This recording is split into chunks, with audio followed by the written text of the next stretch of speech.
일사 시험이 이제 일주일밖에 안 남았습니다. 뭐 지금 마무리 정리 잘 하셔야 되는데 아직 못 하신 분들도 있을 거고 심적으로 되게 힘드실 텐데요.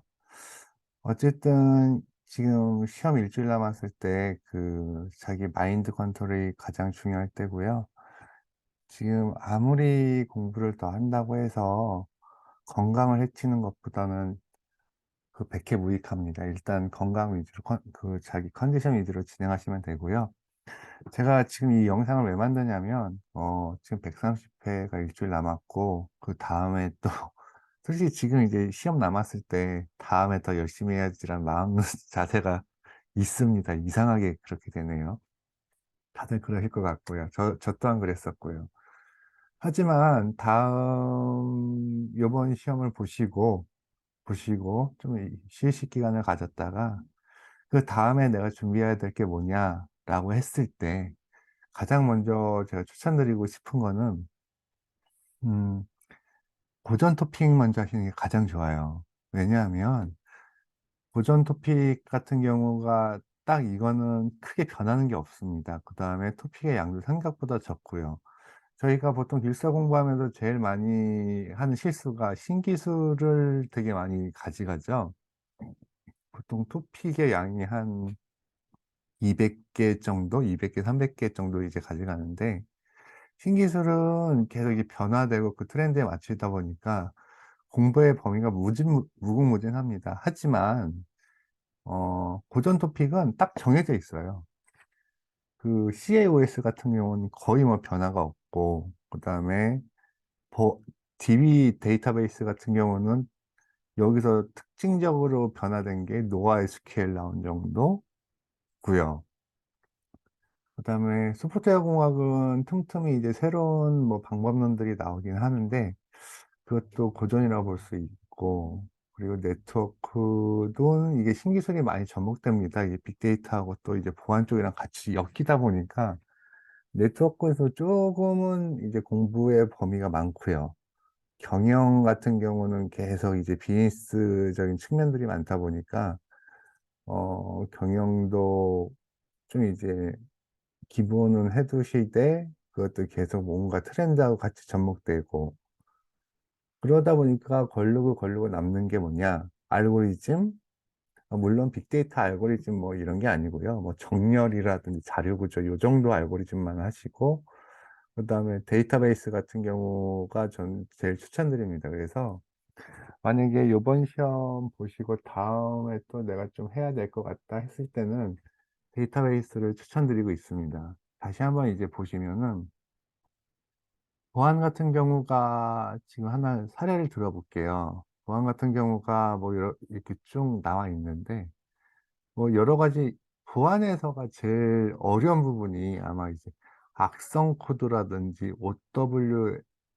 OWASP 뭐 취약점 요런 거 나오고 법 같은 거 나오고 하다 보니까 너무 이제 어렵다라는 부분이 있습니다. 그리고 보안은 솔직히 이게 좀 이것도 트렌드가 많이 반영되다 보니까 이 악성 코드 요 부분에서 그다음에 법적인 이슈에서 좀 많이 반영되다 보니까 이것도 좀 범위가 많아지고요. 그나마 한번 해 두면 이제 어 꾸준히 쭉 갈 수 있고 범위는 별로 많지 않은 게 저는 데이터베이스라고 생각합니다. 왜 그러냐? 보통 "데이터베이스가 어렵다."라고 하시는 분들이 뭐 데이터 쿼리 부분이라든지 뭐 정규화 부분에서 그런데 한번 보실게요. 일단은 본 트랜잭션 부분은 기본적으로 누구나 다 이제 어느 정도는 알고 있습니다. 근데 데이터베이스를 많이 포기하시는 부분이 정규화 부분에서 이게 많이 포기하세요. 사실은 데이터베이스 그룹핑을 해 보면 트랜잭션하고 동시성 제어 한 파트 하고요. 그다음에 정규화 한 파트 하고요.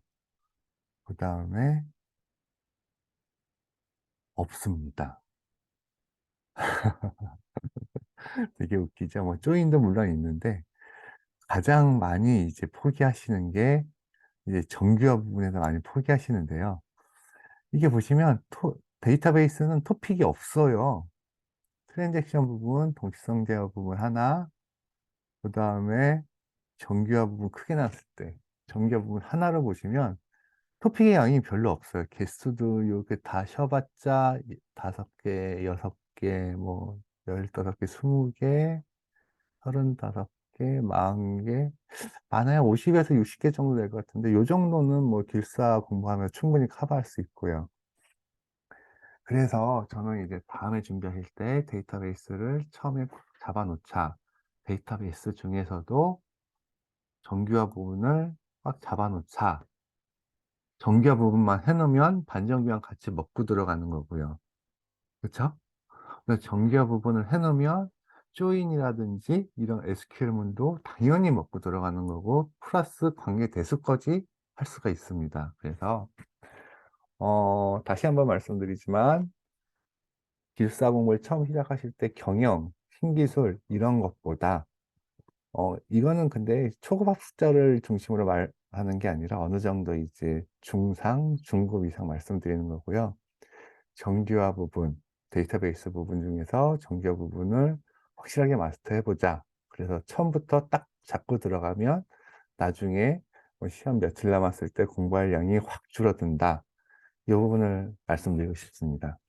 그래서 다음 시간에는 정규화 관련해 가지고 되게 쉽게 저도 사실은 길서 공부할 때 정규화를 포기하고 데이터베이스 공부했어요. 근데 결국은 정규화를 해야 되더라고요. 그래서 정규화를 상당히 쉽게 우리가 뭐 1, 2, 3, BCNF 4차, 5차 하는데 정말 우리가 나오는 시험은 되게 쉽습니다. 생각보다. 공부할 게 생각보다 적어요. 그거에 대해서 다시 한번 말씀드리겠습니다. 네, 감사합니다.